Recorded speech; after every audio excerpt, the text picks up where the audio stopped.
এই উম্মত তো একটা নেকি দিয়া জান্নাতে যাবে। এই উম্মত, অন্য উম্মতের কথা জানি না আমি, এই উম্মত এক নেকি দিয়া জান্নাতে যাবে।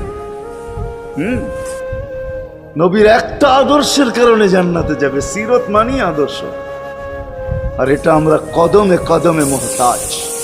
কেননা এই ছোট জীবনটা যদি গ্রহণযোগ্যতা পর্যন্ত পৌঁছাইতে হয় আল্লাহর কাছে, চাই নারী হই, চাই যুবক হই, চাই বৃদ্ধ হই, যেই মানুষই হই না কেন, যেখানেরই হই না কেন, যেই বাসারই হই না কেন, যেই বর্ণেরই হই না কেন, যেই পেশারই হই না কেন, যেই সোসাইটিরই হই না কেন, এই জীবনটাকে যদি গ্রহণযোগ্যতা পর্যন্ত পৌঁছাইতে হয় কার কাছে? দুনিয়া আলাদের কাছে না, মালিকের কাছে, যিনি এক ফোঁটা পানির থেকে অস্তিত্ব দিছেন, যার কাছে আবার আমাদেরকে ফিরা যেতে হবে।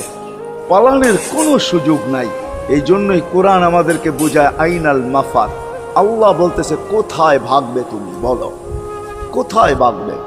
কবির কথাই সত্য, যদিও নাকি পালাও তুমি আকাশেতে লাগিয়ে সিঁড়ি লাগাও, যদি আকাশে চলে যাও তো আল্লাহ বলে তোমার বাগার কোনো সুযোগ নাই।